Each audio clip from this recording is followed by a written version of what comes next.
Hey everybody, welcome back to my channel. If you are new here, welcome. My name is Kitty. On my channel, I do like to do scary stories. Amongst other things, I do personal stories of my life. I do a lot of live streams. I do makeup related videos, thrift hauls, and I try to throw in vlogs when I can. So if you are new here, welcome. Make sure to subscribe. And while you're there, make sure to hit that little bell sign and select all. That way, anytime I post a video or even a post or an announcement, anything related on my channel, you will be the first one to be notified. For those of you who are new here, the way this works is my viewers will email me in their story and I read it here for the first time, and you guys just happen to be here with me. So if you guys like scary stories, make sure to share this video with someone you know, and let's help get this platform out there so that we can hear more scary stories from other Native American tribes. Let's get into the first story. Hi Kitty, I'm here with another story. I hope you enjoy.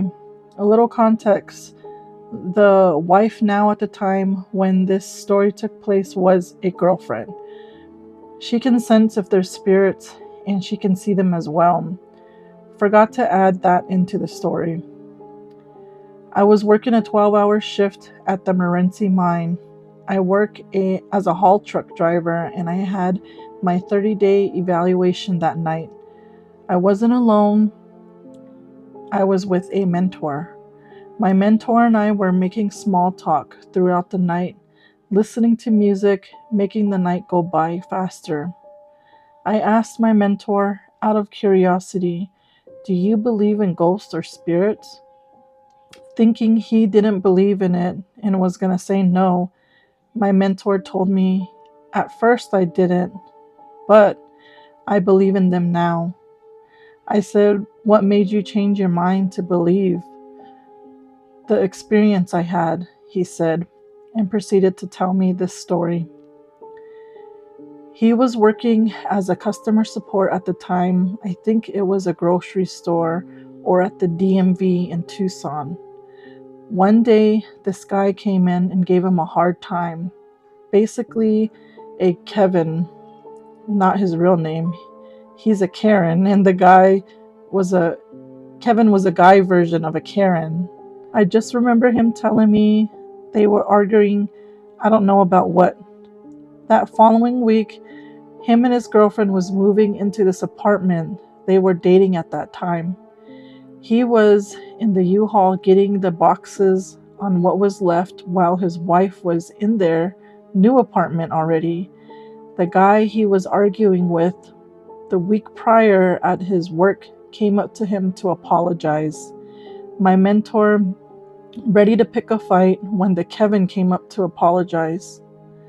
Then Kevin proceeded to ask him, "Are you moving into room 313? My mentor said, "Yes, I am. Why?" with an attitude. Kevin said, "Oh, just wondering, but I don't know what goes on in there. All past residents move out before 3 months. Like they don't care if their lease is up or not. They still move out. Crazy people." My mentor was thinking, then he said, "Well, it doesn't matter to me. Whatever is wrong with it, I can fix it." So they move into the apartment. The first 3 weeks were quiet. Nothing happened and there was nothing wrong until one night him and his girlfriend woke up from someone banging on their window. They live on the second floor with no balcony. Then about a few days later, him and his girlfriend woke up, complaining about the noises of women talking in foreign languages and laughing with traditional music playing in the background. At the time, it was foreign to him until I played for him in the haul truck at that moment. This went on for about a week until my mentor and his girlfriend woke up again on the 7th night about the same thing, so he had enough of it and went outside the apartment complex where they were living, searching for wherever the noise was coming from. He found nothing. He went back inside, upstairs, and fell asleep. For the next couple of weeks, things would fly around in the rooms like someone threw it at them, but no one was there. Objects would fall off the shelf like someone hit it off. My mentor got tired of all the stuff happening and asked his girlfriend, I thought you said this thing wouldn't mess with us. The girlfriend said, she's not messing with us. It's the other one who is. My mentor said, it's a she? The girlfriend was looking at the shelf. Yeah, it's a she, but she is protecting you from the other thing that is not harming you. She's right there by our shelf. My mentor looked in the direction and saw nothing. He asked, I can't see nothing. Describe her to me. His girlfriend said she's a lady in her early 30s and she's Indian. My mentor said, like Indian from India or feather Indian? Girlfriend, feather Indian. I don't know how I feel about that. After the next few days, everything was the same. Stuff falling off, things being thrown around the room. When my mentor and his girlfriend was in bed together, she was asleep and he was laying there on his phone. He heard a loud slam, so he jumped up and sat up. His girlfriend was still sound asleep. Next thing you know, everything on the shelf fell off. It was rocking back and forth like someone was there doing it. My mentor was feeling terrified. Next thing you know, his girlfriend stood up. At the time, they were big with no problem. With her eyes still closed, she pointed to the corner of the room where the shelf was and said, why are you still here? I've been trying to chase you out over hundreds of years. When she said that, my mentor looked in the corner where she was pointing and saw a tall guy with a black hat on and a black tuxedo suit. The ones they wear in the Wild West era back in the day. When my mentor saw this figure appeared in another corner by the door, a lady looked up to be in her early 30s or late 20s wearing a black ribbon shirt with a traditional belt design with turquoise. She had brown moccasins on, an orange maroon camp dress top, wearing a long black hat. All he saw was her clothing, but the bells were blocking her face, and he could only see her lips and chin. Next thing he knew, his girlfriend stood up from the bed and walked over to the middle of the bedroom with her eyes closed. She walked back to the bed, then collapsed. In the same position she was in before, all of this happened. The figures disappeared and the shelf stopped rocking. My mentor was terrified and didn't sleep that night. The next day he told his girlfriend what happened, but she didn't remember anything. That same day, my mentor and his girlfriend went to the management to end their lease early or move apartments. They ended up moving apartments just on the other side of the building. After they moved their stuff, they forgot. There was one box in their old apartment. His girlfriend was too busy to get the box, so it had to be him. He considered leaving the box too, afraid to go back, but it had valuable items that couldn't be replaced. So he walked up to the apartment and opened and entered. After the front door closed, he said out loud, if you're here, can you protect me one last time? He heard jingles and bells come from down the hall. He walked into their bedroom, then grabbed the boxes and left, and never looked back. His next apartment, his wife said, there's a little boy who lives here. My mentor searched up the history of behind the apartment. There was a little boy who drowned in the bathroom. So when his first entered, he said out loud, I hope you're okay with us living here for some time. We won't bother you, and you don't bother us. Please don't reveal yourself to me. Over the time he stayed there, he heard footsteps and a little boy laughing. When he moved out with the last box in his hand, he turned around and said, thank you for letting me stay here. I'm going now. If you want, you can reveal yourself to me. He saw a little boy's head peeked out from the restroom door, waving at him goodbye with a smile on his face. I hope you enjoyed this story. Sorry for the grammar. I was half asleep writing this. This next one comes from San Carlos, Arizona, where I am from. Hey Kitty, I enjoy the scary stories you tell about the San Carlos Apache Reservation. I am a security guard at the Apache Gold Casino. This story happened last year in February when I started. I called in. I was doing a welfare check at the hotel. As I made my way to the west end of the hotel, I began to have a feeling like I was being watched, but I didn't think anything of it. I made my way to the hotel pool to lock up the restrooms and turn off the lights in the fitness center for the night. I heard a little boy crying in the pool like he needed help. I froze and was thinking, what was that?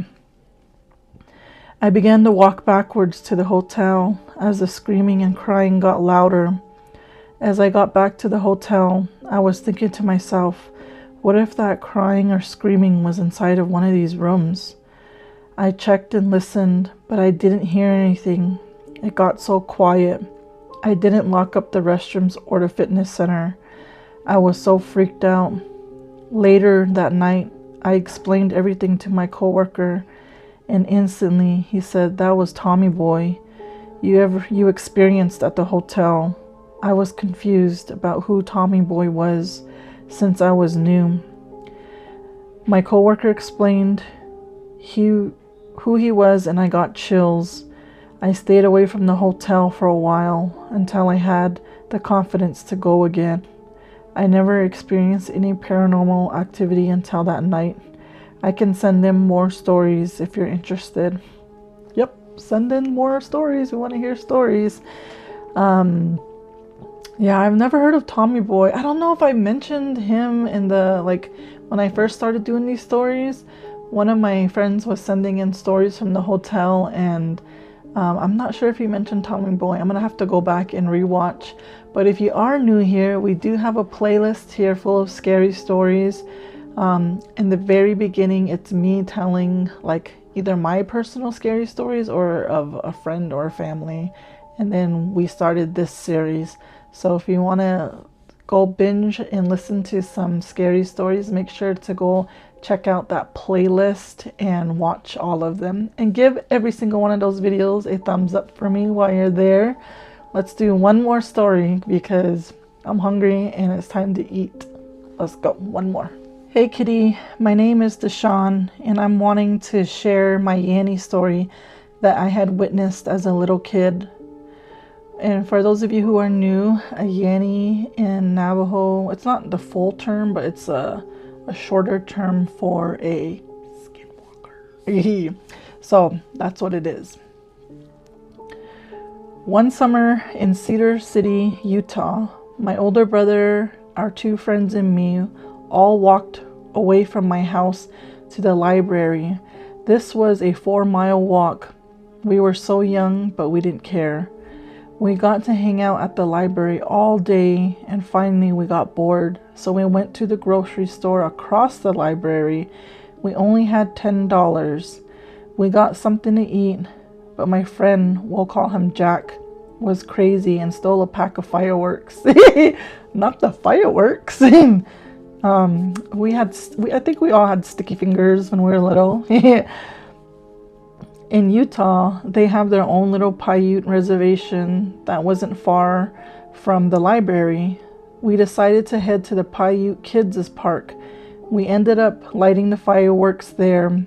We ended up getting stopped by 2 police who told us to save it for Pioneer Day, so we left.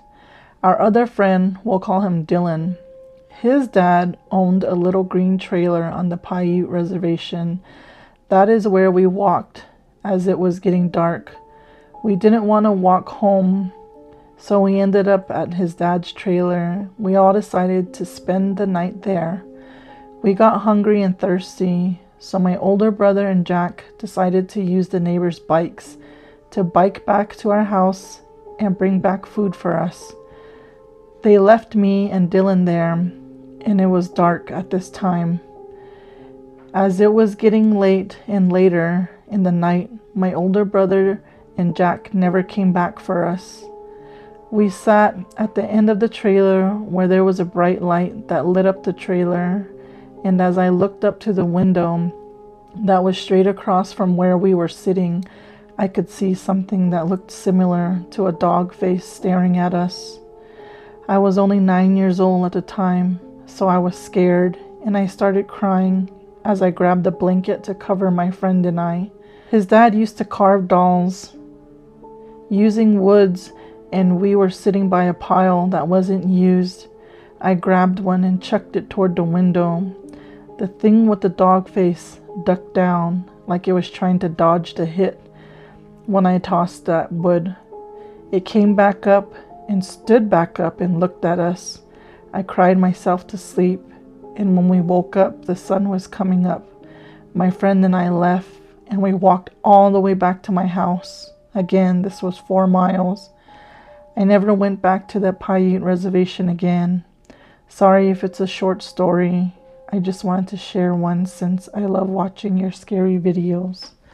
Ooh.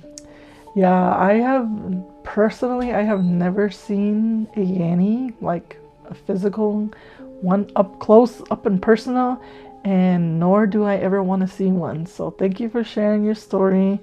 Again, if you guys have stories, please, the more detailed, the better. If you guys want longer stories, you have to put in the work and, make it detailed so that we can have longer videos. Thank you guys for sharing. And if you want to send your story in, which I highly suggest you do because we are getting low on stories, you guys are the ones who keep these videos going. So the more stories we have, the more videos we will have. You can email me at WhatWouldKittyDo12@gmail.com and email me. Type out your story in an email it to me, and I'll get to it when I can. Don't forget to give this video a big thumbs up. We'll see you in the next one. Bye.